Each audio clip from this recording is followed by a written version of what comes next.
how to request money on GCash. Hey guys, welcome back to our channel. In today's video, I will be showing you on how you can go ahead and request money on the GCash application. And so first things first, you want to go ahead and open up your GCash account right here. Right after that, you now want to proceed to the profile category. You can go ahead and see that below your screen right here, you have the home, inbox, transactions, and lastly profile. So just go ahead and click on profile, and from here we then have all of the options based on our profile on GCash. You simply want to click on my QR codes right here, and once inside you can then go ahead and choose the last option, which is receive money via QR code.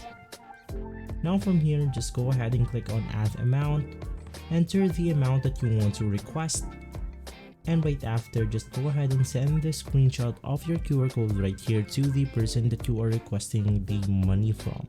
From there, they can just go ahead and scan these QR codes and they will be able to send you money. If this video has been helpful, leave a like and subscribe. I'll see you on the next one. Thank you.